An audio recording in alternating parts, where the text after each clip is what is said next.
혹시 우리 성도님들 앉아 계신 옆자리에 아직 침례 받지 않으신 분 계시면 우리 성도님들이 한번 내 옆자리에 그런 분 있습니다 하면 한번 손 들어 보시겠습니까?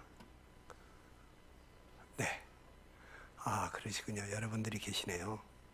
그래서 이 시간에 우리 사회자 형제님께서 아주 잘 말씀해 주셨는데 복음을 한번 조금 더 여러분들한테 말씀을 드리고 이 복음을 누리는 삶, 이 제목이 행복의 비결이에요. 여러분들 제가 예수님 믿으면 참 행복해진다고 그랬잖아요. 제가 어떻게 그 행복한 삶을 살게 됐는지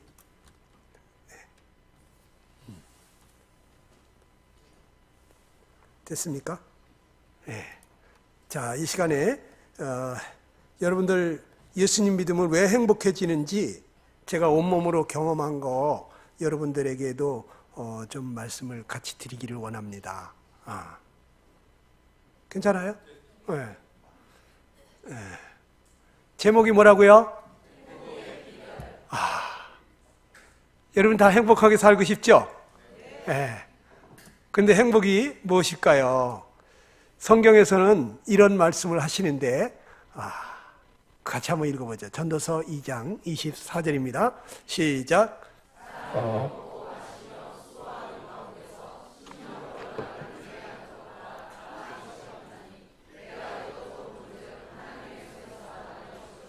그렇습니다.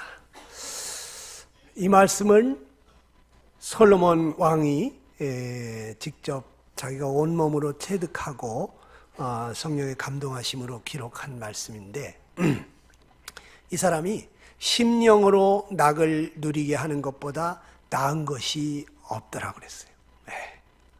여기 살아보신 분들은 아실 거예요. 오래 사신 분들은 그래 마음이 즐거워야지. 마음이 즐거워야지. 공감이 되시죠? 네. 여러분 이 사람보다 돈을 더 많았던 사람이 있었겠어요? 숟가락 젓가락을 다 금으로 만드는데 이 사람 부귀, 영화, 권세 최고 높은 수많은 왕들이 와서 무릎을 꿇는 그러한 황제 같은 그러한 왕권을 가지고 그러한 권세, 명예 얼마나 많은 사람들이 이 사람에게 와서 그 지혜를 듣고 싶어 했습니까?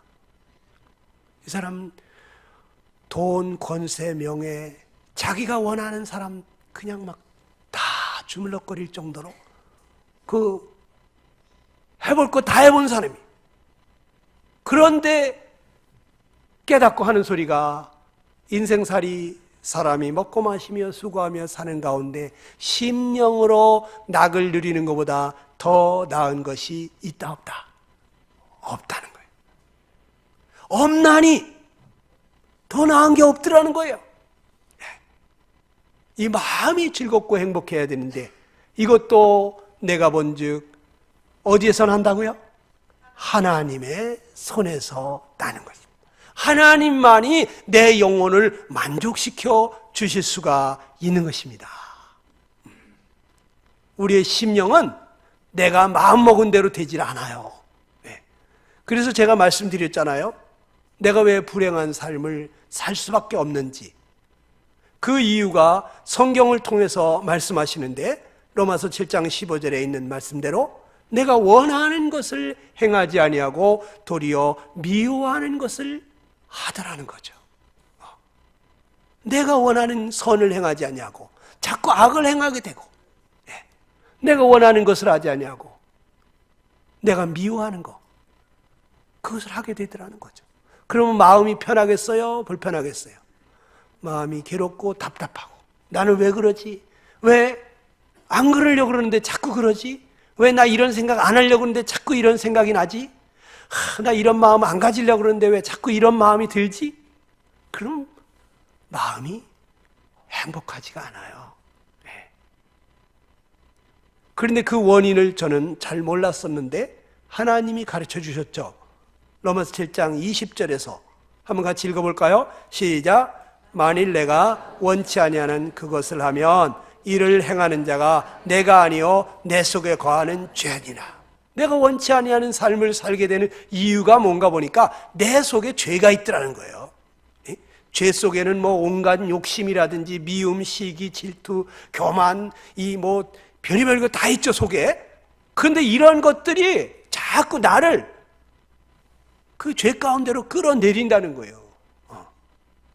그래서 내가 원하는 그러한 선한 삶, 양심대로 살고 싶은데 안 되고, 정직하게 살고 싶은데 안 되고, 모든 사람하고 화목하게 지내고 싶은데 안 되고, 용서하고 싶은데 용서가 안 되고, 겸손하고 싶은데 저절로 교만해지고, 모든 사람에게 관대하게 너그럽게 양보하면서 살고 싶은데 자기부터 챙기게 되더라는 거죠. 이기적이 되더라는 거죠. 내 속에 죄가 자꾸 나를 주장한다는 거죠. 그래서 오죽하면 예수님이 죄를 자꾸 왜 짓느냐? 죄가 주인이기 때문이다. 네가 죄의 종이다. 너는 평생토록 죄에게 끌려다니면서 죄가 원하는 삶을 살 수밖에 없다. 그렇다면 어떻겠어요? 마음이 괴롭죠.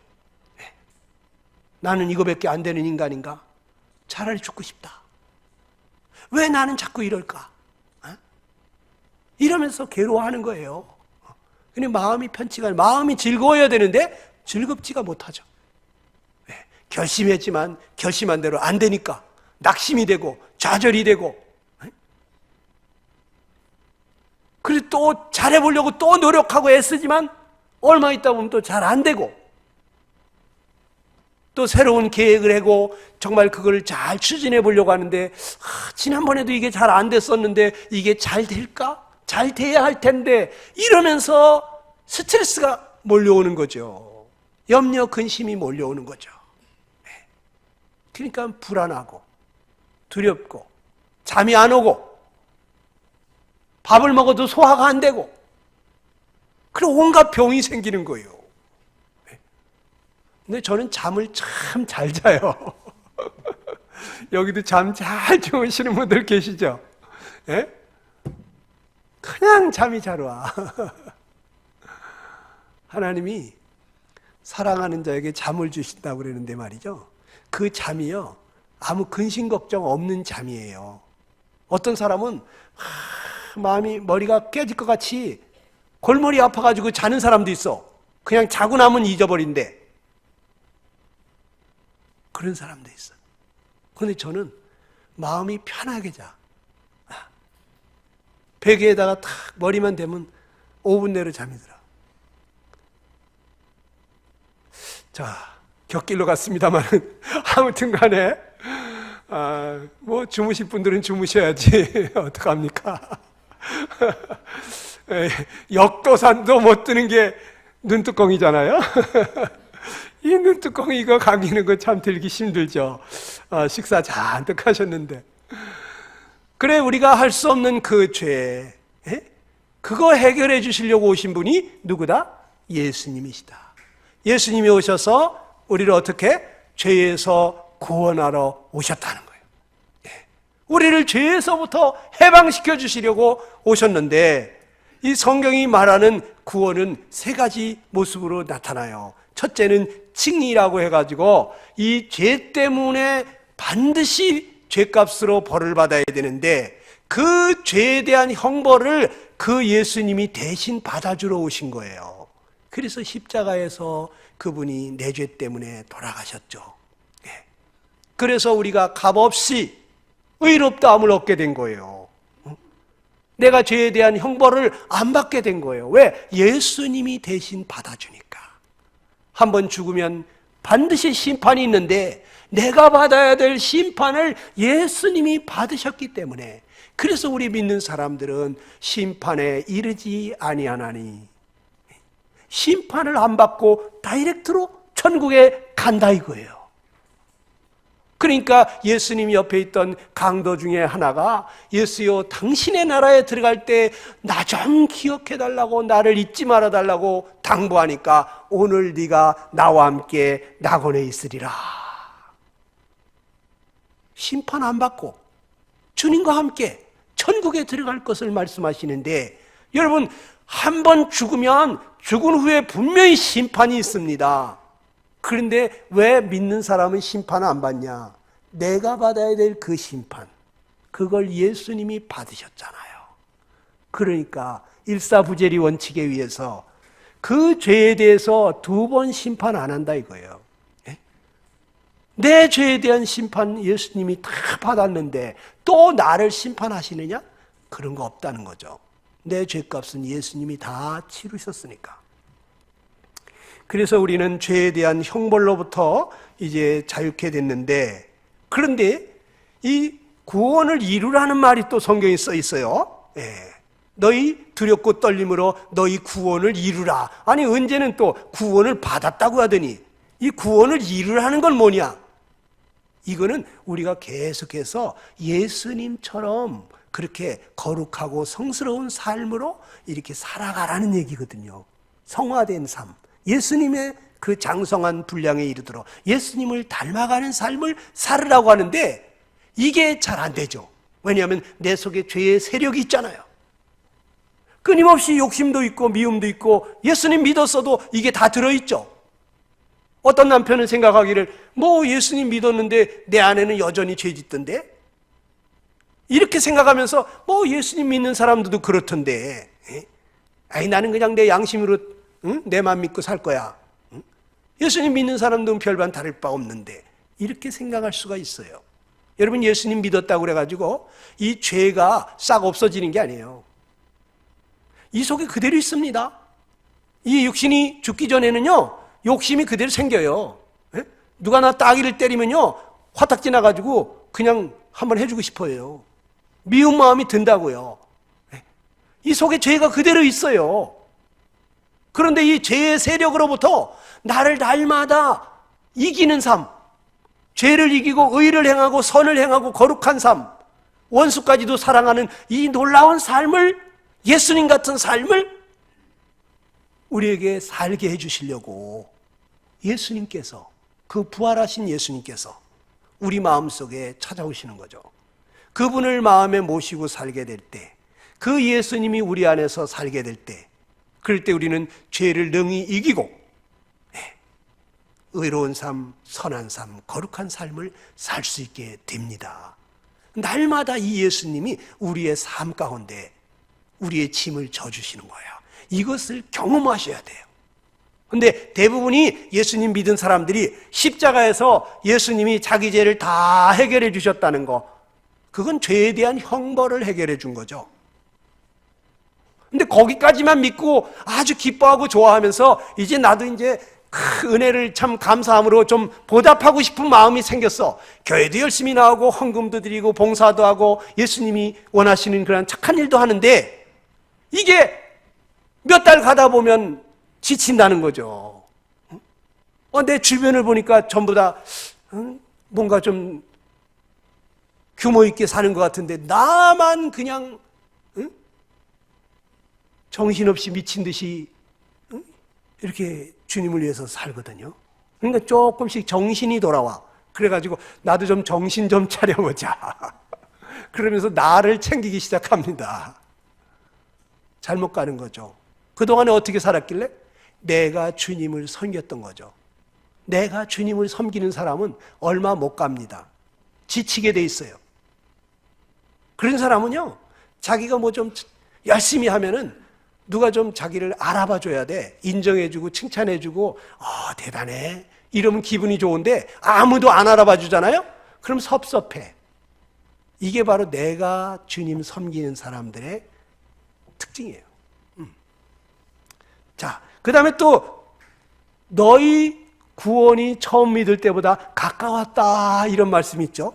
로마서 13장 같은 데 보면 아니 구원을 뭐 이루라고 하더니 구원이 가까웠다고. 아니 또 뭔 소리냐.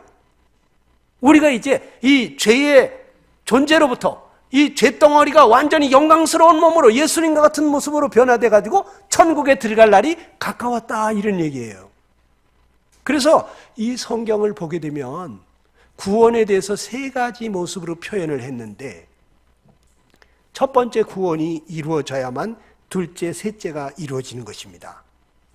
그러니까 예수님께서 내 죄를 다 대신 벌받아 주시면서 내 죄를 해결해 주신 거, 이것이 깨달아지고 믿어지신 분들, 그래서 그 마음속에 성령님이 오신 사람들에게 바로 성령으로 거듭났다 그러고, 그런 사람들이 바로 이 성화의 삶, 죄의 세력으로부터 이기고 또 죄의 존재로부터 완전히 영광스러운 몸으로 변화되는 그러한 것이 이루어지게 돼 있어요. 그런데 자, 그러면 우리가 예수님 믿고 신앙생활을 하는데, 우리 신앙생활을 한마디로 말한다면, 여러분들은 신앙생활은 이거다, 이게 신앙생활이다, 성경 구절로 말한다면 어떤 말씀을 대고 싶습니까? 저는 갈라디아서 2장 20절을 얘기해 주고 싶어요. 자, 갈라디아서 2장 20절 중에 이런 말이 있죠. 다 써놓지는 못했습니다만은 함축해서 중요한 부분만 읽어보겠습니다. 시작.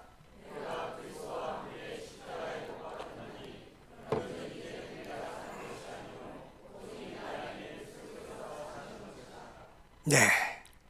그러니까 여기 보니까 내가 그리스도와 함께 십자가에 못 박혔나니 이제는 내가 사는 것이 아니라 내 안에 그리스도가 사는 것이다. 사도 바울은 이렇게 고백을 했는데, 사도 바울이나 우리나 똑같이 거듭난 사람 아닙니까? 그런데 사도 바울은 누가 십자가에 못 박혔다고 했습니까? 내가라는 말이 나와요. 여기 내가. 아니, 사도 바울이 언제 예수님하고 십자가에 같이 못 박혔나요? 아니, 예수님이 십자가에 못 박혔지? 여러분도 그건 다 아시죠? 내 대신 예수님이 내 죄 때문에 십자가에 못 박힌 거는 다 알죠? 다 믿으시죠? 그런데 내가 여기 살아있는데 내가 언제 예수님과 함께 십자가에 못 박혔다고? 이게 이해가 안 되는 거예요. 그래서 제가 이걸 좀 이해를 시켜드리려고 그러거든요. 자, 그럼 한번 생각해 보자고요. 십자가에 못 박혔다는 것은 무슨 뜻이냐? 십자가에 못 박혔다는 건 무슨 뜻이죠? 이건 사형시켰다는 얘기예요. 사형. 네. 사형시키는 방법 중에 하나가 십자가에 못 박는 거예요. 그런데 자, 여기 하나님이 왜 나를 사형을 시켰다는 표현을 했을까? 사도 바울은 내가 예수님과 함께 십자가에 못 박혔다. 예수님 사형을 시킬 때 그때 내가 같이 사형을 당했다는 얘기예요. 하나님이 나를 예수님과 함께 사형을 시켰대. 사형. 자, 여러분, 누구를 사형시키죠? 어떤 사람 사형시킵니까? 에? 죄인들? 죄수들? 그렇지 않아요. 저기 교도소에 가면 사형을 안 당한 교수들이 많아. 30년형, 20년형 무기징역 다 급수가 달라요. 사형은 아무나 시키는 게 아니에요. 죄인 중에서도 아주 구제불능인 인간, 이건 아무리 도와줘도 변화될 가능성이 없어. 이런 사람을 사형시키는 거예요. 아주 무지막지한 인간. 맞습니까? 아주 능지처참해 죽여야 될, 사지를 찢어 죽이는 거 있죠? 능지처참. 그런 인간들을 사형시키는 겁니다. 맞습니까? 극악무도한 죄인들, 아주 극도로 악한, 극악무도한 이러한 죄인들, 교화불능인 사람들, 이 사람은 뭐 100년 아니라 1000년을 교화를 시켜도 사람 되기는 틀렸어. 이러한 교화가 안 되는 사람을 사형시키는 거예요. 맞습니까? 또 인면수심, 얼굴은 분명히 사람인데 그 속에는 짐승이 들어있어, 금수가 들어있어, 아주 맹수가 들어있어. 사람을 그냥 막 찢어 죽이는 인간이 있어요. 토막을 내는 인간이 있어요. 막 갚아, 그냥 막. 이런 인면수심, 이런 사람들을 사형시켜야 되는 거예요. 맞죠? 또 양심부재, 양심도 없는 것 같은 사람. 당신 양심 있어? 양심 있으면서 그럴 수가 있어? 이러잖아요? 대부분이 양심 있어 하고 그러면요 뜨끔해요. 그런데 전혀 내가 뭘 내가 뭘 잘못했는데 이러면서 고개 쳐들고서요 아주 더 뻔뻔하고 큰 소리 치는 사람들이 있어요. 이 양심도 없는 것 같은 사람, 이런 사람들은 죽어야 돼. 사형시켜야 됩니다. 그 다음에 또 철면피, 얼굴에 철판 깔은 것 같이 낯빛 하나 변하지 않냐고 사람을 막 죽여. 유튜브에 보니까 어떤 사람이 저 앞에 공원에 이렇게 어떤 사람이 걸어가고 있는데 뒤에 한 사람이 따라가더라고요. 따라가더니 신문지에서 뭘 쓱 꺼내더니 아주 회칼 같은 거예요. 그걸로다가 목을 딱 하니까 앞에 가던 사람이 목이 뚝 떨어져. 그런데 그냥 뒤돌아서 이 사람 가더라고. 얼굴 눈빛 하나 안 변하고 사람을 탁 목을 끊어버리고 가. 이 철면피, 이런 인간들 사형시켜야 돼. 사형. 맞습니까? 제가 좀 지나쳤나요? 이런 인간들 사형시키는 거예요. 그런데 사도 바울이 뭐라 그래요?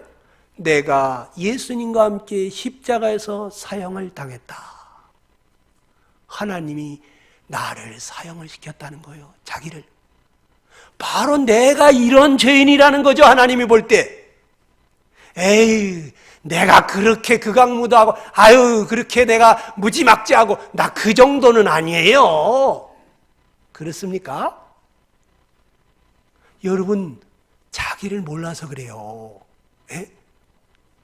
만물보다 심히 부패한 것이 사람의 마음인데 나는 그렇게 부패했다고 생각을 안 해요. 내가 그렇게 극악무도한 죄인이라는 생각을 안 해요. 저는 어느 날 제가 깨닫기는 나는 머리끝서부터 발끝까지 죄덩어리구나. 머리로도 죄를 짓고 눈으로도 죄를 짓고 입으로도 죄를 짓고 손으로도 발로도 이 마음으로도 온몸에 피가 흐르는 게 아니라 죄가 흐르는구나. 나는 숫덩어리 같은 인간이구나. 그거를 제가 깨달았어요. 여러분은 어떠십니까? 나는 그 정도는 아니야. 누가 죄를 지은 걸 얘기했어요? 저도 교도소 한번 안 가봤다고요. 경찰서 한번 안 잡혀가봤다고요. 저도 괜찮은 사람인 줄 알았다니까요. 근데 내 내면을 들이다 보니까 내 속에 살인도 칠 수 있는 것이 속에 들었더라고. 와, 여러분은 그거 못 느껴봤어요 아직까지? 오늘 저 문 앞에 나가다가 한번 느끼게 해줘볼까요? 여러분 정말 말도 안 되는 어려움을 여러분이 억울한 일을 당하잖아요. 그러면 여기서 살인 칠 수 있는 마음이 올라와요. 어떤 형제가 결혼을 했는데 아내가 죽었어요. 근데 얼마 있다가 재혼을 했어요. 이 상대편도 남편이 죽었고 이 사람은 아내가 죽었고 그러니까 서로 이제 배우자를 잃었으니까 둘이서 결혼을 했어요. 자, 여러분 재혼식에 가봤습니까? 재혼식은 결혼식하고 완전히 다릅디다. 결혼식에는 그냥 빵빠레가 울리면서 말이 딴딴따다 이거 아주 음악이 그냥 경쾌하지 않습니까? 재혼식에는 그런 게 없어요. 둘이서 딱 남편을 잃은 사람, 아내를 잃은 사람이 팔짱 끼고 들어가면서 딴딴따단 이게 될 것 같습니까? 안 되더라고. 저는요, 저 부부가 서로 아껴주고 서로 상처를 싸매주고 서로 이해하고 보듬어주면서 그렇게 살았으면 좋겠다. 그런 기도가 나오더라고. 근데 얼마 후에 부부싸움 하는 얘기를 하는데 아니 자기는 총을 쐈는데 자매가 자기한테 대포를 쏘더라는 거야. 그 화가 나가지고 자기는 그냥 미사일을 날렸는데 아이고 아내가 자기한테 핵무기를 날리더라는 거야. 그랬더니 얼마 있다가 보니까 이혼했더라고. 여러분 우리는 여기 총알이 날라오면요 그 총알 뭐 총 맞은 가슴인가 뭐 있잖아 그거. 그 가만히 있지를 못해. 그냥 박격포를 날려버리고 싶어. 한 대 맞으면 두 대를 때려주고 싶어 그냥. 누가 내 눈을 터뜨렸으면 그냥 눈만 터뜨려요? 가서 머리통을 터뜨려버리지. 그게 우리 마음이에요. 빨리 알아야 된다고. 근데 하나님은 내가 사형을 당해야 된다 그러는데, 그런데 사람들은 아니래. 종교인들이 뭐라 그런지 아세요? 열심히 좀 노력해보래. 입장 바꿔 생각해보고 한 걸음씩 양보하고 역지사지로다가 이렇게 생각하고 서로 사이좋게 살아. 그 얘기 좋죠. 우리가 열심히 노력하면 된다는 거예요. 열심히 노력하면 행복해지나요? 열심히 노력하면 정말 잘 살아질까요? 그럴 것 같으면 왜 이혼을 하는데? 누가 이혼하려고 결혼했습니까? 다 행복하게 행복하게 살려고 결혼했죠? 그런데 왜 이혼을 하겠냐고? 노력해도 안 되니까, 결국에 우리 안 되겠다. 그냥 갈라쓰자. 이렇게 되는 거잖아요. 그렇죠? 그런데요, 여러분, 기독교에서 하나님은 뭐라 그랬냐면, 한번 읽어보세요. 뭐라고요? 시작.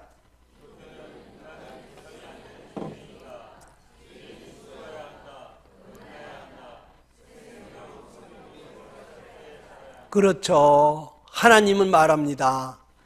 너는 개선이 안 된다. 넌 죽어야만 한다. 거듭나야 한다. 다시 태어나지 않으면 하나님을 기쁘시게 할 수 없고 사람답게 살 수가 없고 둘도 하나가 될 수 없다는 거예요. 하나님의 말씀 한 구절도 너는 행할 수가 없다는 거야. 이거 빨리 알아야 돼요. 내가 노력하고 애쓰고 해봤자 한계가 있구나, 한계가. 이걸 빨리 알아야 돼요. 여기 구원받은 형제자매님들이나 아직까지 구원받지 못하신 분들이나 바로 내 속에 선한 것이 거하지 않는다는 거, 내 속에 하나님을 기쁘시게 할 만한 것이 티끌만큼도 없다고 하는 거, 나는 머리끝서부터 발끝까지 죄덩어리라고 하는 것을 여러분 빨리 깨달아야 됩니다. 그래서 거듭나야, 다시 태어나야 한다고 하는데 종교인들은 아니라는 거야. 더 열심히 노력하면 된다는 거예요. 종교는요, 사람이 하나님을 찾아가는 것입니다. 종교의 기원은 사람입니다. 사람에게서 나온 거예요. 그런데 기독교는 그게 아닙니다. 기독교는 하나님에게서 온 거예요. 하나님이 사람을 찾아오신 거예요. 내가 할 수 없으니까 하나님이 해주려 오신 거예요. 여러분, 종교는 말이죠, 사람이 뭔가를 자꾸 해야 된다고 말합니다. 그런데 기독교에서는요, 하나님이 하신 일을 얘기합니다. 하나님이 하실 일을 얘기하시고, 종교는 계속해서 우리에게 더 열심히 좀 수행을 해보라고 합니다. 더 열심히 착한 일 좀 하라고 합니다. 또 더 좀 많이 공부 좀 해보라고 합니다. 더 배우라는 거예요. 더 열심히 승부해보라는 거예요. 잘 섬겨보라는 거예요. 모든 율법과 계명을 따라서, 규례를 따라서 열심히 지켜보라는 거예요. 그리고 또 더 좀 많이 좀 바쳐보라는 거예요. 그럼 뭐가 좀 된다는 거죠. 돌붙여도 돌아앉는다는 거죠. 지성이면 감천이라는 거죠. 더 공이 좀 부족하다, 정성이 좀 부족하다, 좀 더 정성을 좀 더 들여보라고 그러고, 그런데 기독교는 뭐라 그럽니까? 내가 다 이루었다. 너 안 되지? 안 되지. 아무리 해도 잘 안 되지. 내가 다 했다.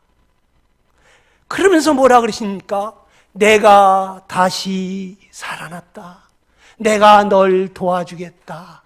내가 널 도와주마. 네 마음을 열어. 내가 네게 와서 너를 섬겨줄게. 내가 널 도와주겠다는 거예요. 이게 기독교입니다. 종교의 결과는 뭡니까?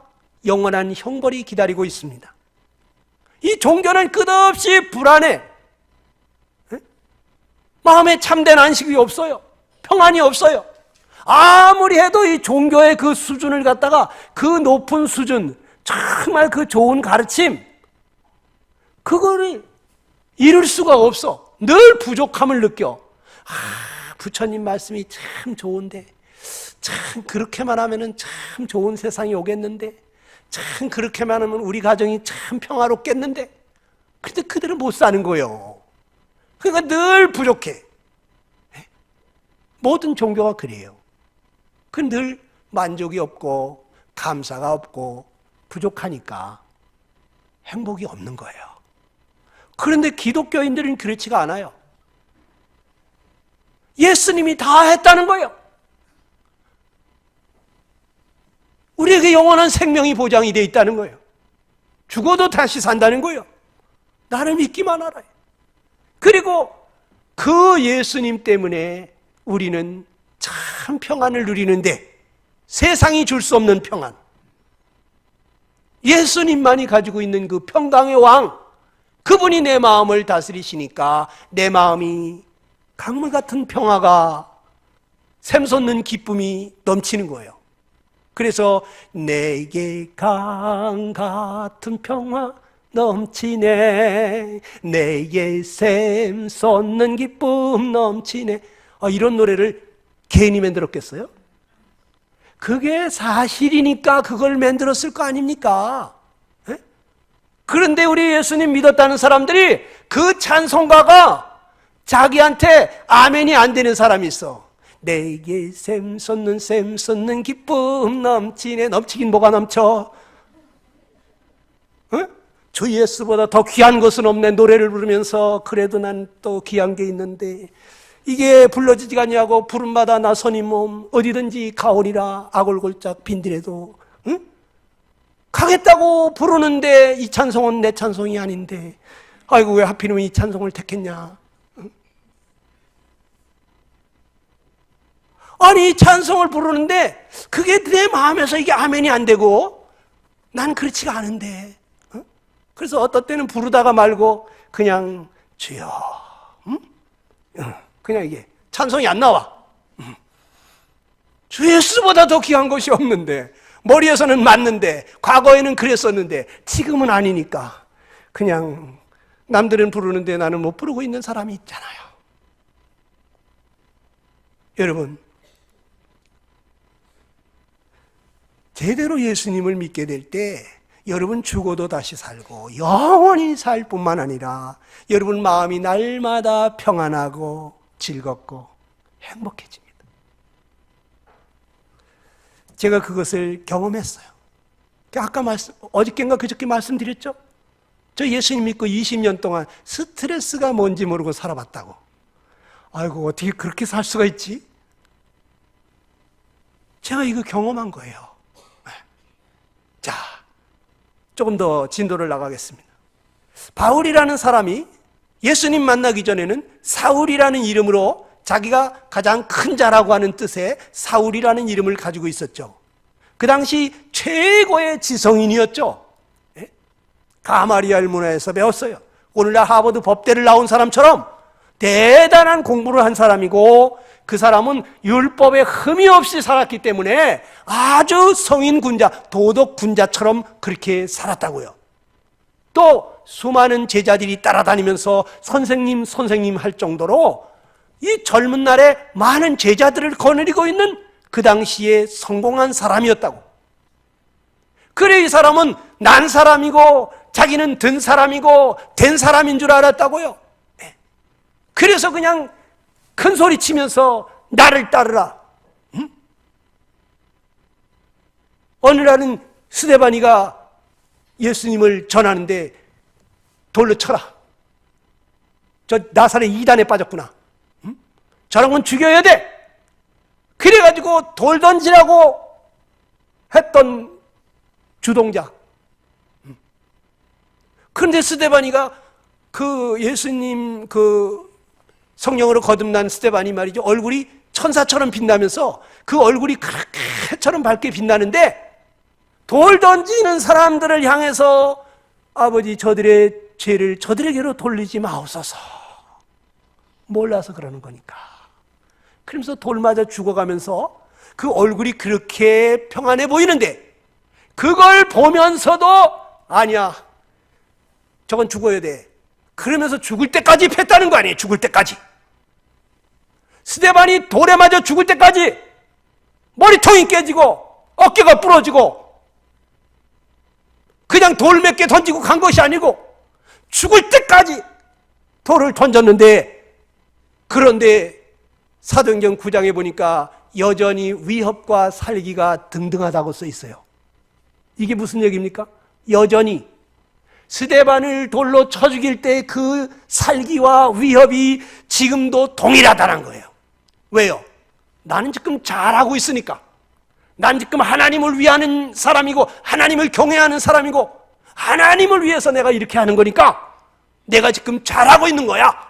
이런 생각이 팽배했다는 거죠. 자기가 잘못하고 있다 생각이 되면, 양심의 가책을 느끼게 되면 그렇지 못하거든요. 그런데 여전히 위협과 살기가 등등했다고 하는 것은 자기가 지금 잘하고 있다고 생각하는 거예요. 사람을 돌로 쳐 죽이면서도. 그런데 그러다 보니까 이제 그 제자들을 데리고 이제 다메섹으로 다른 나라에 예수 믿는 사람들도 잡으러, 저것들도 잡아다가 족쳐야 된다. 저 이단들이 우리 유대인들을 갖다 전부 다 그냥 잘못된 데 빠뜨리는구나. 그래가지고 남의 나라에까지 예수 믿는 사람 잡으려고 가고 있었잖아요. 지금 자기는 잘하고 있다고 생각했어요. 그런데 이 사울이라는 사람이 가다가 다메섹 가까이 왔는데 갑자기 햇빛보다도 더 밝은 빛이 비치면서 눈이 갑자기 딱 멀었습니다. 깜짝 놀랐겠죠. 아무것도 안 보이니까 아이고 하나님이 나타나셨구나. 아이고 하나님 당신이시니까, 주여 니시니까 하나님 맞죠? 그랬는데 갑자기 공중에서 사울아 사울아 네가 어찌하여 나를 이렇게 핍박하느냐. 나는 네가 핍박하는 예수니라. 그런 소리가 들리는 거예요. 얼마나 놀랬겠습니까? 아니 지금 하나님이 나타나신 줄 아는데, 그런데 예수님이 나타나셨는데, 아이고 이 예수님이 하나님이었어? 그러면 내가 뭐 한 거냐? 응? 아니 그 물 위를 걸어가고 광풍을 잔잔케 하시고 귀신을 쫓아내고 죽은 사람도 살려내던 그 예수가 하나님이었어? 아이고 육신을 입고 오신 하나님이 오셨는데 그것도 모르고 내가 십자가에 못 박아야 된다고, 십자가에 못 박으라고 내가 소리 질렀더니 주동자구나. 와, 내가 그동안 뭐 한 거냐? 얼마나 충격을 받았겠습니까? 그리 사울이 무릎을 딱 꿇죠. 그래서 무릎을 꿇으면서 뭐라 그랬을까? 아니 예수는 분명히 십자가에 죽었는데 어찌 살아계신 걸까? 정녕 예수가 하나님이 보낸 구세주였단 말이냐. 내가 무죄한 예수님을 죽게 했구나. 예수님은 성자 하나님이셨구나. 나의 주 나의 하나님이시여, 내가 주님을 핍박하였나이다. 주여, 나는 죄인 중에 죄인입니다. 참으로 내가 무지한 자입니다. 주님 내가 무엇을 하리까 하고 무릎을 꿇었다는 거죠. 사도행전 9장에는 안 나와도 22장에 보면 나와요. 주여 내가 무엇을 하리까. 이게 무슨 얘기인 것 같아요? 예수님을 보고 주님이라고 불렀어요. 하나님이라고 불렀다고, 황제라고 불렀다고. 유대인들은 주여 할 때 이 퀴리온이라는 말이 하나님이라는 뜻이거든요. 예수님 보고 하나님 이렇게 인정하는 거예요 지금. 그러면서 뭐라 그래요? 내가 무엇을 하리까? 그동안에는 뭐든지 자기가 배운 지식으로, 자기가 경험한 걸로, 자기의 옳다 하는 바대로 살아갔던 그가 모든 것을 다 내려놓고, 주여, 저는 똑똑 바보입니다. 저는 아무것도 알지 못합니다. 주님, 내가 잘못했습니다. 내가 뭘 아는 줄 알았더니 내가 어떻게 주님을, 하나님을 이렇게 몰라보고 십자가에 못 박는 짓을 했나요? 주여, 내가 이제부터는 그냥 말씀만 하시면 따라가겠습니다. 주여, 내가 무엇을 하리까? 하고 자기를 내려놓는 소리예요, 이게. 자기를 내려놓는 소리. 이 종교인이, 그동안에 자기 힘으로 하나님 섬기던 이 종교인이 갑자기 그리스도인이 된 거예요. 자기를 다 내려놓은 것입니다. 주인이 바뀐 것입니다. 내가 주인이었는데, 내가 하나님 섬기던 이 사람이 갑자기 예수님이 주인이 되신 거예요. 예수님이 하나님이 되신 거예요. 그래가지고 그때부터 항상 주여, 내가 무엇을 하리까? 주님, 이럴 때는 어떻게 하오리까? 이 주님께 묻기를, 제가 생각할 때는 이 아라비아에서 3년 만에 예루살렘에 돌아올 때까지 쥐죽은 듯이 조용했던 이 사울이 3년 동안 뭐 했을까? 날마다 무릎을 꿇으면서 예수 믿는 사람들은 이렇게 말하던데, 주님, 그것은 무슨 뜻일까요? 성경에 이런 말이 있던데, 주님, 그것은 무슨 뜻인가요? 무엇을 말씀하시는 건가요? 주님, 저들은 안식구 첫날에 모여가지고 떡을 떼던데, 주여, 이것은 또 뭔 얘기입니까? 그러니까 이 사도 바울이 고린도전서 11장에 보면, 내가 너희에게 전하는 것은 주께 받은 것이니, 주 예수께서 잡히시기 전날 밤에 떡을 가져 살해하시고 이것은 너희를 위하는 내 몸이라, 이렇게 말씀하셨다는 거예요. 아니, 잡히시기 전날 밤에 자기가 거기 있기나 했냐고. 있지도 않았지. 12제자 속에 들어가지도 않으니까. 그런데 어떻게 하라니? 내가 너희에게 전한 것은 주께 받은 것이니, 주님이 자기한테 가르쳐줬다는 거지. 그것을 환상을 통해서 가르쳐줬는지 어찌 가르쳐줬는지 알 수는 없으나 주님께서 자기에게 알게 해주셨다는 거예요. 잡히시기 전날 밤에 주님이 떡을 가지고 떼어서 가라사대, 이것은 너희를 위하는 내 몸이다. 이것을 먹을 때마다 나를 기념하라. 이것은 너희 죄의 사함을 얻게 하기 위해는 나의 피다. 이것을 행하여 나를 기념하라. 그래, 이게 사도 바울이 말이죠, 날마다 주님 앞에 엎드려가지고, 주여, 내가 어떻게 해야 됩니까? 주님, 이럴 때는 어떡할까요? 주님 앞에 맨날 무릎을 꿇었겠구나. 항상 그냥 진두지휘에서 앞서서 가던 이 아주 액티브한 사울이라는 사람이 이름을 바울이라고 바꾸고, 나는 가장 작은 자라는 뜻의 바울로, 나는 아무것도 모르는구나. 나는 진짜 똑똑 바보로구나. 나는 죄인 중에 괴수로구나. 이걸 깨닫고 말이죠, 납작 엎드린 거예요. 주여, 내가 무엇을 하리까? 주님이 저의 주인이십니다. 주인이 바뀐 거죠. 주인이 바뀐 거예요.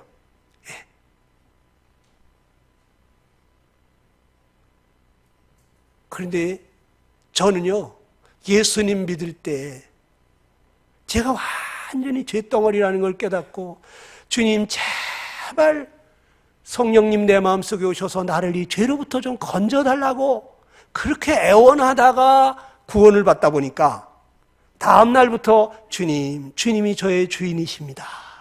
주님, 제가 어떻게 하기를 원하십니까? 이렇게 기도하면서 하루를 시작을 했어요. 성경을 보면서, 아, 주님은 이런 걸 기뻐하시는구나. 아, 이런 걸 싫어하시는구나. 아, 그럼 내가 이렇게 해야 되겠네. 아, 이런 건 하지 말아야겠구나. 그러면서 하루 일과가 정해지고, 또 살면서도, 아, 주님 이럴 때는 어떻게 해야 되죠? 주님 이럴 때는 어떻게 할까요? 그러면서 계속해서 양자택일을 하면서 주님께 물으면서 걷다 보니까 나도 모르는 사이에 이제는 내가 사는 게 아니라 내 안에 그리스도가 살고 있더라고요. 그런데 저희 집사람 말이죠, 구원받고 20년 동안 저를 아주 잘 쫓아다니면서 내조를 잘했어요. 그래서 저는 저하고 똑같은 신앙인 줄 알았죠. 네. 한 번도 힘들다는 내색 한 번 안 했어요. 저를 한 번도 원망해 본 적도 없어요. 그래서 저는 아주 참 신앙이 좋은 줄 알았습니다. 그런데 20년 만에 이 사람이 떼굴떼굴 굴르면서 하나님, 양으로 생명을 얻되 더 풍성히 얻는다더니 이게 무슨 풍성입니까? 주님, 저는 이제 더 이상 그리스도인이라는 이름으로 살 자신이 없어요. 주님, 나 데려가요. 주님, 나 데려가 주세요. 나 죽겠어요. 나 못 살겠어요. 떼굴떼굴 굴면서 우는데 갑자기 하나님께서,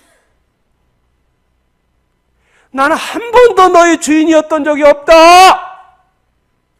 청천벽력 같은 말씀을 하시더라는 거예요. 그러면서 영화 필름 돌아가듯이 너 그때도 네가 주인이었다. 그때도 네가 주인이었다.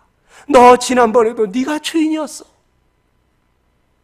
그걸 보여주는 순간 이 사람이 펑펑 울면서, 주님, 제가 죄인이에요. 주님을 내가 모셔놓고 내 맘대로 했어요. 주님을 내가 소외시켰어요. 주님, 잘못했어요. 주님이 저의 주인이십니다. 그러면서 완전히 자기를 내려놓고 주님이 자기 삶의 주인이 되시도록 하더니 그 다음 날부터 말이 달라졌어요. 표정이 달라졌어요. 그 다음 날부터 안식을 누리기 시작하는 거예요, 이 사람이. 1년 전부터 열린문 선교 후원회에서 강자매가 여기 와서 일 좀 했으면 좋겠다는 얘기를 들었음에도 불구하고 아니라고. 아이, 나는 지금 하는 일이 있다고 계속 거부하다가 주님 앞에 꼬꾸라지고 나더니, 주님, 하라면 할게요. 그래가지고 열린문 선교 후원회 거기 직원이 돼가지고 지금까지 10여 년을 하고 있습니다. 그러면서 이게 나한테 딱 맞는 일인 것 같다 그래요. 주님은 우리한테 가장 맞는 십자가를 지어주는 거거든요. 이 십자가, 이건 내게 아닌 것 같고, 저 십자가가 내 것 같고, 그래서 그거 접으면 이것도 아닌 것 같고, 그래서 다 나중에 빙빙 돌아가지고 마지막으로 이게 내 십자가구나 딱 쳤더니 주님이, 그게 처음에 네가 벗어났던 그 십자가다. 주님이 나한테 지어준 그 십자가, 나한테 딱 맞는 거 주셨는데 우리는 그게 아닌 것 같고, 남의 십자가가 내 십자가 같고. 근데 그렇지 않아요. 주님은 내 체질을 잘 아시거든요. 기가 막히게 아시거든요. 그래서 나한테 딱 맞는 사람을 옆에다 붙여놔. 아주 까탈스러운 사람, 왜 저런 원수가 나한테 옆에 있나. 아이고, 왼수도 저런 왼수가 어떻게 나를 이렇게 사람 참 오장을 뒤집냐. 그런데 그 사람 때문에 내가 예수님을 닮아가. 그 사람 때문에 내 찌꺼기가 빠지고 내가 정금같이 단련이 되더라는 거죠. 그러니까 고조 감사, 범사에 감사하라는데, 하나님께서 아들을 주시기까지 하신 분이 나에게 모든 것을 은사로 주시지 않겠느냐? 나에게 가장 필요한 것 주시는 거니까. 이거 엎어져도 감사하고 자빠져도 감사하고. 왜? 하나님이 나한테 지금 복을 주시려고 하시는 거니까. 아이고, 또 왜 이렇게 엎어뜨려가지고 무릎팍을 깨뜨리시나. 아이고, 아파라. 주여, 뭔 복을 주시려고 그러십니까? 무릎팍 잡고 기도해 보세요. 그러면 자기도 모르면서, 아이고, 내가 누구 걸려 넘어지게 해서 그 사람 또 이렇게 마음이 아팠겠다. 그 사람도 상처받았겠네. 아이고, 많이 아팠겠네. 가가지고, 아이고, 혹시 내가 한 말 때문에 마음에 상처가 됐어. 미안해. 잘못했어. 한 대 더 때려. 엎어뜨리는 이유도 있고 무릎팍 깨지는 이유도 있거든요. 왜 털뿌리가 여기 있어가지고 그냥 발로 한 번 더 차면 그냥 발가락만 더 아프지 뭐. 그러니까 범사에 감사하라 그럴 때 감사하세요. 항상 기뻐하라 그럴 때 그냥 기뻐하세요. 그게 건강에도 좋고 내 인생 좋아요. 제가 살아보니까 그렇더라고. 자, 그래서 이 사도 바울이 이 종교인의 삶에서 그리스도인으로 바뀐, 그래서 이 날마다 내게 사는 것이 그리스도다고 하시던 그분이 하는 말이 뭐라고? 내가 그리스도와 함께 십자가에 못 박혔다고 고백을 한 거예요. 그건 또 뭔 얘기냐? 아니, 예수님이 십자가에 못 박혔지 언제 사도 바울이 못 박혔어? 여러분, 우리는 자기가 죄인인지도 모르고 사니까, 내가 지금 멸망으로 가는지도 모르니까, 그러니까 예수님이 쫓아 내려오신 거예요. 응? 내가 져야 될 그 십자가 그분이 대신 짊어지고 가신 거예요. 옛날에 말이죠, 어떤 사람이, 죄인이 자기 죄를 깨닫게 될 때 어떡하죠? 양이나 염소를 가지고 나오잖아요. 그래가지고 자기 죄를 갖다가 자백하면서 양의 머리에 손을 얹고 자기의 그 죄를 깨달은 것을 회개하면서 할 때 이 사람의 죄가 어디로 간대요? 양이나 염소한테로 간대잖아요. 그렇죠? 예. 그래가지고 그 양을 죽이게 될 때 그 아무 죄 없는 양이 내 죄 때문에 죽은 거요. 응? 나 때문에 죽은 거요. 내가 죽어야 될 걸 대신 죽은 거요. 그런데 그 양이 죽을 때 하나님은 나를 죽은 걸로 친다니까요. 옛날에 7월 10일 날 대속죄일이 있었잖아요. 그래가지고 그날에는 염소 2마리를 선택해가지고 그 중에 한 마리는 대제사장이 머리에 손을 얹고 이스라엘 백성 전체의 죄를 고하죠. 그럴 때 이 이스라엘 백성 전체의 죄가 염소에게 넘어갔다고. 그래가지고 그 염소를 잡아가지고 그 지성소에 가서 제사를 무사히 지내고 나오면은, 아이고, 하나님이 우리의 그 속죄의 피를, 염소를 받아주셨구나, 우리의 제사를 받아주셨구나. 그래가지고 이스라엘 백성들은 얼마나 감사하고 찬양했겠어요? 그렇죠? 그러니까 이 대제사장이 이렇게 염소에게 손을 얹고 이스라엘 백성들의 죄를 고할 때 이스라엘 백성 전체의 죄가 염소에게 넘어간 걸로 하나님이 그렇게 여겨주신 거예요. 그렇게 간주해 주신 거예요. 그 속에 뭐 백성들의 죄의 성품이 염소 속으로 들어간 건 아니죠. 그렇게 될 수는 없죠. 그러니까 넘어간 걸로 여겨준 거예요. 염소가 죽을 때 바로 하나님은 내 죄에 대한 심판을 내린 거예요. 염소 죽은 건 왜 죽은 거냐? 내 죄 때문에 죽은 거예요. 하나님은 나를 죽인 걸로 여겨준다고, 죽은 것으로 여겨줬다고요. 그런데 어느 날 예수님이 십자가를 지고 가는데 이 예수님을 보고 세리요한이 뭐라 그래요? 보라, 세상 죄를 지고 가는 하나님의 어린 양이로다. 그러니까 우리 모든 세상 사람들의 죄를 대신 짊어지고 가는 하나님이 준비한 양이라는 거예요. 희생양, 대속양. 그러니까 우리 죄가 다 예수님에게로 넘어간 걸로 하나님이 여겨주시면서 예수님 죽일 때, 예수님 심판할 때 바로 여러분과 나를 심판하신 거예요. 예수님 저주받을 때 바로 내 죄에 대한 저주가 내려진 거예요. 내가 스스로 죄인인 줄 알고 내가 십자가를 지고 가야 되는데, 내 죄를 회개하면서 하나님 앞에 살려달라고 해야 되는데, 내가 죄인인지도 모르고 살고 멸망으로 가는 줄도 모르고 있으니까 그분이 쫓아 내려오신 거예요. 그래가지고 아무 죄도 없는 거룩하신 분이, 아버지, 저들의 죄는 내가 담당할 터이니 저들을 살려달라고, 그러면서 그분이 십자가에 달려서 돌아가시는데, 그 거룩하시고 의로우신 분이 그렇게 심판을 받아야 될, 그런 저주를 받아야 될 분이 전혀 아니라니까. 바로 내 죄에 대한 심판을 내린 거예요. 예수님 십자가에 돌아가실 때 바로 하나님은 내 죄에 대한 심판을 내린 거예요. 나 죄값으로 사망을 당해야 되는데 예수님 사망을 당하실 때 바로 내 죄값에 대한 심판을 그때 하셨다고. 그 사도 바울이 이걸 깨달은 거예요. 아, 예수님 돌아가실 때 십자가에 사형당하실 때 그때 바로 내가 사형된 것이구나. 내가 그때 죽은 것이구나. 그때 내가 심판받은 것이구나. 아, 내가 예수님과 함께 십자가에 못 박힌 것이구나. 이걸 깨달았어요.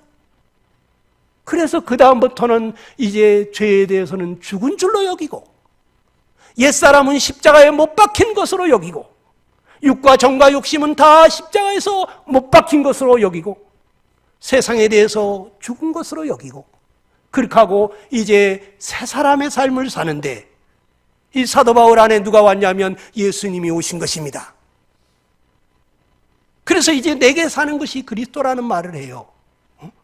여러분, 예수님 십자가에 달릴 때 그때 예수님이 거기에 달려야 될 이유가 없잖아요. 죄가 없잖아요.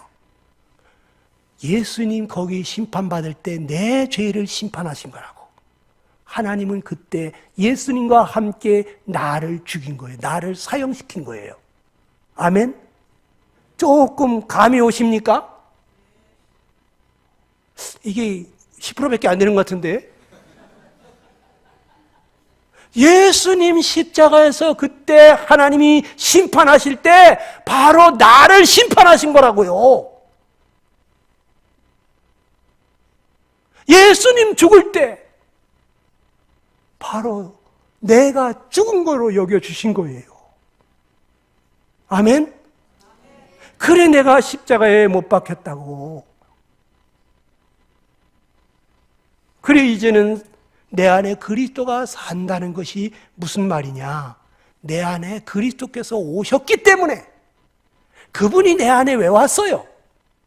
당신의 삶을 살고 싶어서 내 몸을 좀 쓰자고 오신 거예요.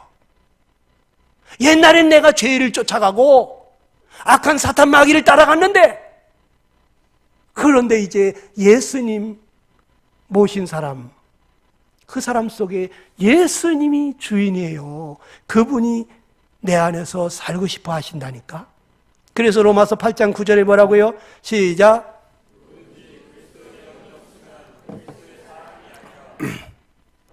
여러분 예수님의 영이 여러분 속에 안 오셨으면 여러분 거듭난 거 아니에요.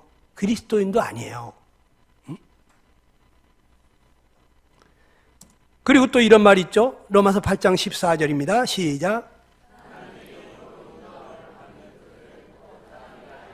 하나님의 영의 인도함을 받아야 돼. 이게 진짜 하나님의 자녀들의 모습이에요. 근데 하나님의 영이 오셨는데 그런데 이 하나님의 영을 제껴놓고 내 마음대로 내가 계획하고 결정하고 내 마음대로 살아가게 되면 우리는 이 성령님을 소외시키는 거예요. 성령님을 너무 마음 아프게 하는 거예요. 네? 그러면 안 되는데. 여러분, 육신의 생각은 하나님과 원수가 되나니 그랬어요. 우리가 육신대로 행할 때가 많잖아요. 그런데 그게 하나님과 원수 지는 거래요. 하나님과 대적하는 거라 이거예요. 원수는요, 죽여버리고 싶은 게 원수잖아요. 내가 육신대로 가게 되면 하나님이 나를 죽여버리고 싶은 그런 사람이 되는 거예요. 근데 하나님 날 죽일 수가 없잖아요. 사랑하는 나를. 그러니까 말할 수 없는 탄식으로 친히 간구하시면서 아이고 넌 안 그랬으면 좋겠는데 난 안 그랬으면 좋겠는데 너 왜 자꾸 그러냐 하고 속에서 탄식을 하니까 마음에 기쁨이 없고 평안이 없고 예수님 믿었는데 왜 안 믿었을 때가 더 좋았던 것 같고 옛날에 성령님이 없으니까 그냥 육신대로 행하면 거기에 뭔가 스릴이 있고 짜릿함이 있었는데 지금은 그 길을 가면 이 성령님이 탄식을 하면서 간구를 하니까 마음이 편치가 않아. 차라리 예수 안 믿었을 때가 더 좋았던 것 같은 그 생각 나신 분 계시죠 여기? 여기 보니까 있네 보니까. 어떻게도 계시네. 이게 예수님 믿는 삶이 아니에요. 날마다 예수님하고 원수지면서 우리 원수지면서 살고 싶지 않잖아요. 우리 주님은 얼마나 고마우신 분입니까? 그분 마음 아프게 하고 싶지 않잖아요. 그렇죠? 그런데 어느 날 제가 기도하러 갔습니다. 제가 20년 만에 스트레스 받았다 그랬죠? 스트레스 받은 그때 제가 기도원을 갔습니다. 주님이 저의 주인이십니다. 그런데 갑자기 눈물이 막 쏟아지는 거예요. 그래, 하늘의 하늘도 감당치 못할 이 지존하신 주님을 내가 모셔놓고 내가 주님을 위해서 이리 뛰고 저리 뛰고 주님을 위한다고 주님께 일일이 묻지도 않고 주님께 사인 받지도 않고 내가 주님을 많이 소외시켰겠구나. 주님 잘못했어요. 주님 내가 잘못했어요. 그러면서 눈물이 막 쏟아져요. 저도 주님을 위해서 산다고 살았거든요. 그런데 그날 무릎을 꿇는데 갑자기 내가 주님을 많이 소외시켰겠구나. 주님 죄송해요. 잘못했어요. 주님 많이 외로우셨겠다. 내가 주님 하면서 주님 위해서 산다고 하면서 주님 앞에 묻지도 않고 결제받지도 않고 주님 마음이 많이 아프셨겠구나. 눈물이 막 나오더라고. 그 다음에 주님이 너는 내 앞에서 행하여 완전하라 그러시더라고요. 이건 아브라함한테 하던 말인데 왜 나한테 하시지? 그런데 기도 중에요. 제가 아주 굉장히 밝은 곳으로 갔는데 거기 굉장히 밝은 빛이 비치는데 그런데 성도들이 이렇게 뺑뺑 둘러 앉았는데 제가 그 자리에 이렇게 끼어 들어가서 앉으려고 하는데 끼어 들어갈 자리가 없어. 너무 총총하게 앉아가지고 예배 드리는 것 같은데 그래가지고 제가 맨 뒷자리에 앉았습니다. 맨 뒷자리에 앉아가지고 그래 나는 이 거룩한 성도들의 반열에 끼기도 부끄러운 자야. 내가 주님은 마음을 아프게 했잖아. 그래가지고 제가 맨 뒷자리에 앉았어요. 근데 주님이 그때 가르쳐 주신 것이 너 세상에서 네 명예가 땅에 떨어졌다고 그렇게 마음이 아프냐? 막 옥상에서 뛰어내려 죽고 싶고 너한테 그렇게 등허리 칼 꽂은 인간이 그렇게도 밉더냐? 그거 아무것도 아니다. 그날에 주님이 넌 아니야 저쪽에 가 있어. 그러면 얼마나 가슴을 치고 마음이 아플까? 그날에 주님이 잘했다. 착하고 충성된 종아. 네가 잘했어. 그러면서 내 눈물 씻어주고 나를 안아주시면 그래 그럼 됐지. 사람들이 나를 어떻게 보는지 이제 그거 신경 쓰지 말자. 나도 모르는 사이에 내가 인정받고 칭찬받는 걸 좋아하더라고요. 제가 좀 잘못 갔어요. 나는 금이나 은보다도 명예를 더 소중히 여기라 그래서 또 그런 줄 알고 그렇게 살았지. 그런데 사람들한테 칭찬받는 것이 하나님께 미움을 받을 수도 있더라고요. 주님께 돌아가야 될 영광을 내가 차지할 수도 있더라고요. 그래서 이제 주님이 알아주시면 된다. 그날에 주님이 잘했다. 잘했다. 주님이 칭찬하시면 된다.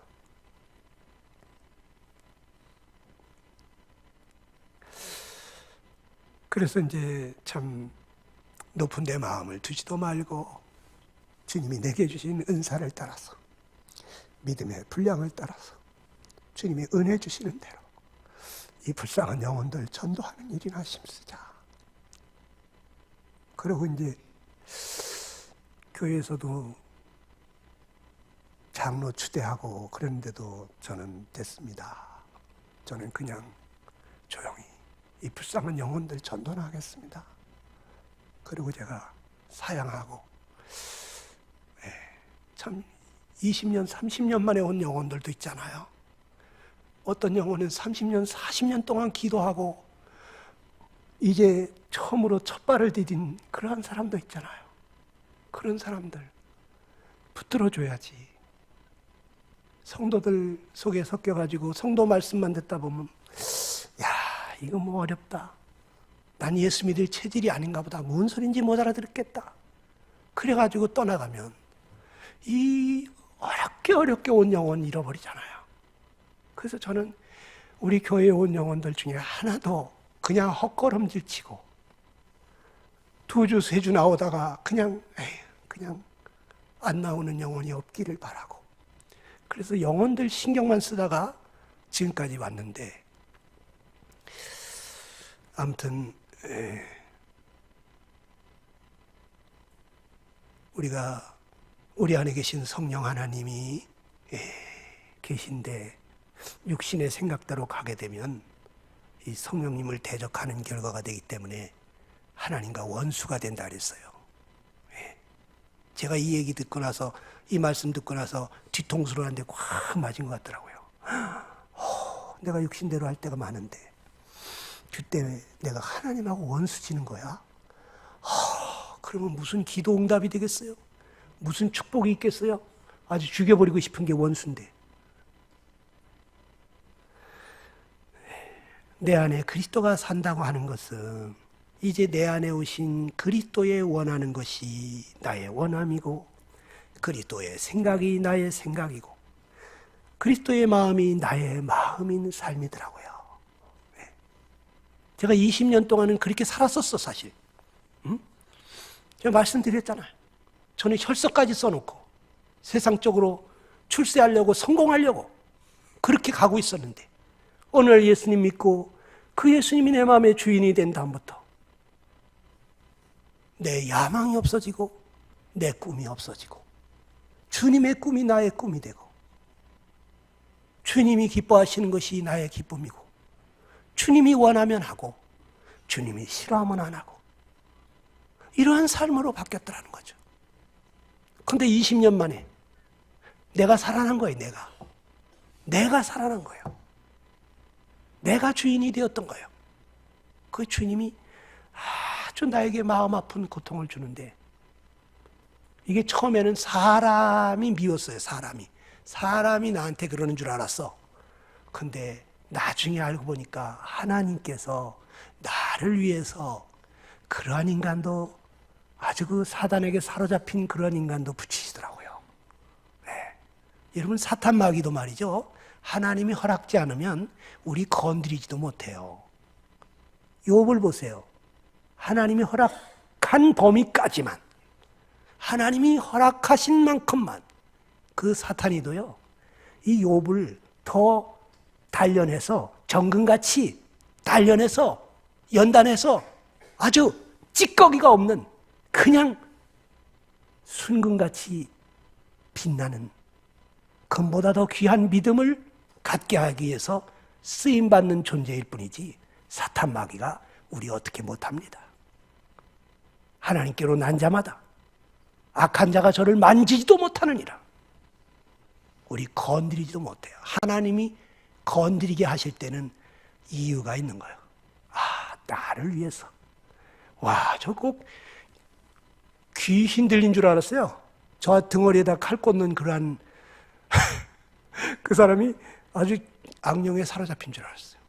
사람이라면 그런 짓을 할 수가 없는데, 그런데 하나님이 그것도 저를 위해서 허락하신 일이더라고요. 아주 중요한 핵심적인 얘기를 드리겠습니다. 우리 그리스도인이 왜 행복하냐? 행복한 이유가 빌립보 2장 13절입니다. 다 같이 시작.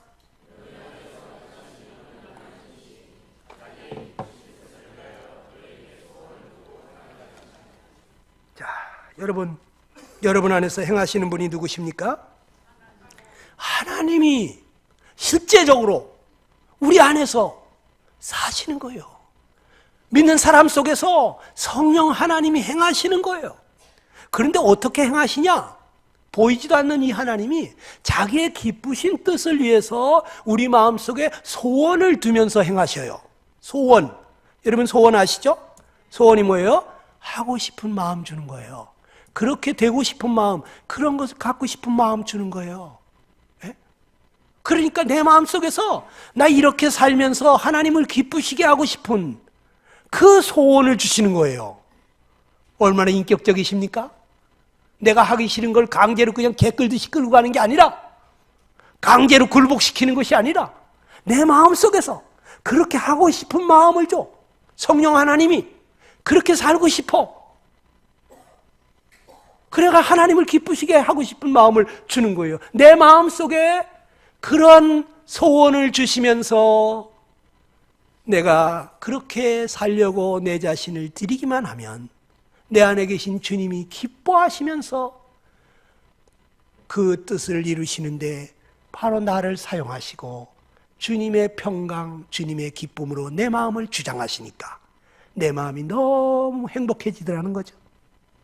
예전에는 내가 원하는 것이 있었지만, 선을 행하기 원하는 마음은 있었지만 그것을 할 수 있는 능력이 없었어.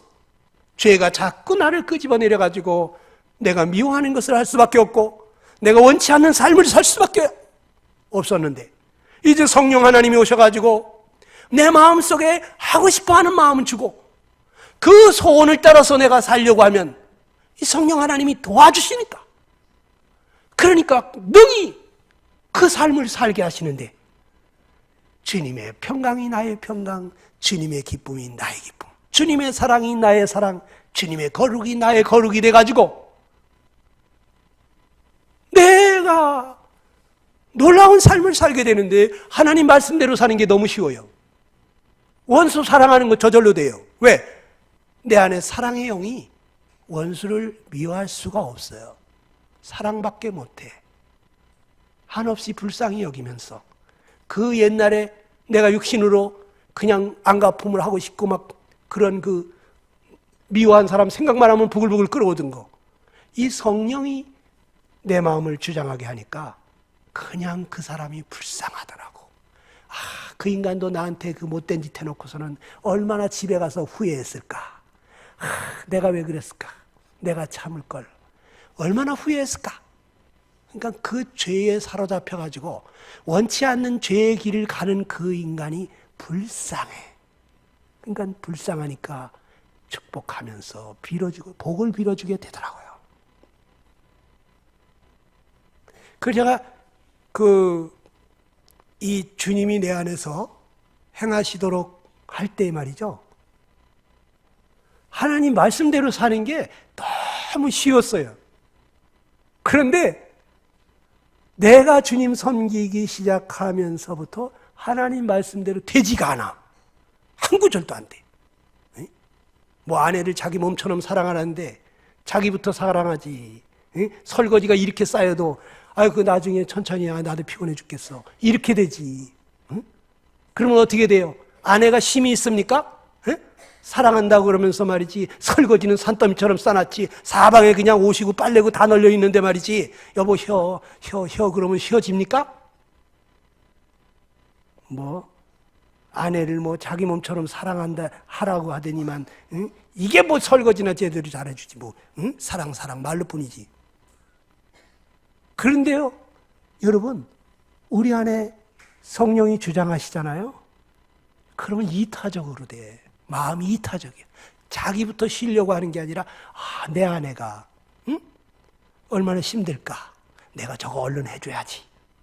그래서 설거지하게 되고 청소하게 되고, 음식점 갈 때도 여보 뭐 먹고 싶어? 이렇게 얘기하게 되지. 자기가 주인인 사람은 말이죠, 야 오늘 짜장면이 땡기는데 짜장면 먹으러 가자. 난 짜장면 싫은데. 그래도 따라와. 이건 지가 주인인 거지.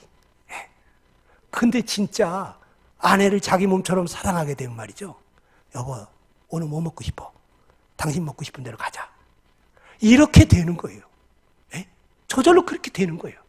남편이 뭐 죽게 하더라고, 아이고 남편이 남편다워야지, 아이고 꼴값을, 이게 안 되잖아요.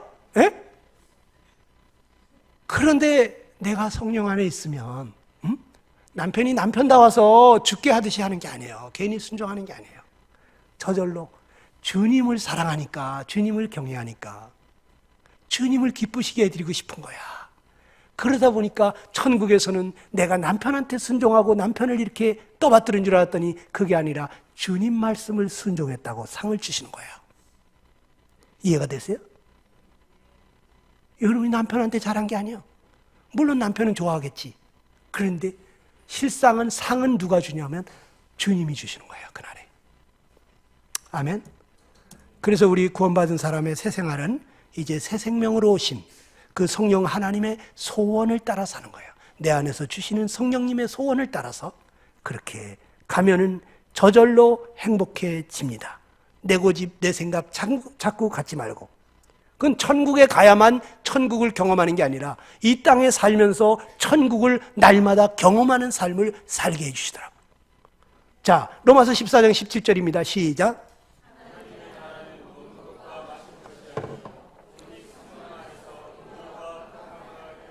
하나님이 다스리는 나라가 하나님 나라잖아요. 천국은 물론 하나님이 다스리죠. 그런데 내 마음을 하나님이 다스리시도록, 그분이 주인이 되시도록 하게 되면 내 마음에 날마다 천국이 이루어지는데 성령 안에서 의와 평강과 희락이 넘치게 되는 거예요. 그러니까 아무것도 없는데 단칸새빵도 나는 만족하네, 이런 노래가 저절로 나와요. 내일 먹을 쌀이 없어도 내일 일은 난 몰라요. 이런 노래가 그냥 나와. 그냥 왜? 오늘 돌봐주신 그 하나님 내일도 죽지 않으니까, 내일도 나와 함께 하시니까 아무 근심 걱정이 없어요. 모든 일을 감사함으로 하나님께 아뢰게 되니까 지각에 초월하신 하나님의 평강이 내 마음을 지키니까 그렇게 되는 거예요. 모든 문제가 내 문제가 아니에요. 왜? 내 안에 주님이 계시고 난 이미 죽었으니까. 주님, 이 문제는 어떻게 하시기를 원하십니까? 주님께 묻고 주님이 원하시는 대로 그냥 따라가면 돼. 이게 내 문제면은 신경 쓰이고 내 문제면 내가 스트레스 받고 잘해보려고 애쓰고 노력하죠. 잘 안 되면 또 끙끙거리고 낙심이 되고 좌절이 되죠. 근데 이게 내 게 아니잖아. 이제부터는 내 안에 그리스도가 사는 거니까. 그래서 주님께 골방에 들어가서 다 아무것도 염려하지 말고 감사함으로 아뢰게 되고 성령을 쫓아 행하게 되니까 육체의 욕심을 이루지 않게 되고, 그래서 우리가 성령으로 살게 되면 이제 성령으로 행할지니 그랬어요. 여러분들이 이제 성령으로 살라는 거예요. 그래서 우리 성도는 예배를 드려도 성령으로, 기도를 해도 성령으로, 우리가 전도를 해도 성령으로, 봉사를 해도 성령으로, 교제를 해도, 성도들 간에 만나서 교제를 할 때도 성령 안에서 무슨 교제나 사랑이나 무슨 위로나 사랑의 무슨 위로나 이 성령 안에서 교제하는 거예요. 모였다고 그냥 세상 얘기하고 정치 얘기하고 뭐 이런 교제가 아니에요. 우리의 교제는 성령 안에서 그냥 성령님이 하고자 하시는 그러한 내용들을 서로 나누는 교제가 되어야 된다는 거죠. 그래서 저절로 우리의 삶에 열매가 맺히는데 그 삶은 사랑의 삶이고 희락의 삶이고 모든 사람하고 화평한 삶이고 모든 것을 참고 모든 사람에게 자비와 양선과 충성과 온유와 절제의 삶으로 나타난다는 거죠. 네. 여러분도 다 이러한 삶으로 살게 되고, 또 그래서 모든 사람들이 우리를 보면서 저 사람 보니까 예수 믿는 사람 같다, 이러한 향기와 냄새가 되기를 원하시죠? 그러려면 내 안에 주님이 주인이 되셔야 돼요. 주님이 문 밖에 서서 두드리십니다. 누구든지 내 음성을 듣고 문을 열면 내가 그에게로 들어가서 그로 더불어 먹고 그는 나로 더불어 먹으리라. 주님이 나와 동고동락하겠다는데, 그런데 우리가 예수님 믿고 나서도 예수님 문 밖에 밀어놓고 내가 주인이 돼가지고 내 맘대로 내 생각대로 살고 있지 않나. 이걸 내려놓기를 원하세요. 주님이 밖에서 사랑하는 자여 열심을 내라, 회개하라. 내가 너 사랑한다. 내가 너 도와주고 싶다. 문을 좀 열어. 내가 도와줄게. 그리고 주님이 놓고 하시는데 여러분 어쩌실랍니까? 기도합시다. 이 시간 다 같이 잠깐 눈을 감고 기도할 때 주님이시여, 주님이 저의 주인이십니다. 주님이 정말 지존하신 주님이 저의 주인이신데 어느새 나도 모르게 내가 주인 노릇하고 있었네요. 주님 죄송합니다. 오늘부로 다 내려놓겠습니다. 주님이 원하시는 대로, 주님이 기뻐하시는 대로 저는 그냥 그렇게 이 몸을 주님께 드립니다. 주님, 내 마음에 좌정하셔서 나의 주인이 되소서. 주님 죄송합니다. 그동안에 주님 마음 아프게 한 거, 주님을 소외시킨 거, 주님을 외롭게 한 거, 주님 죄송합니다. 잘못했습니다. 나의 주인이십니다.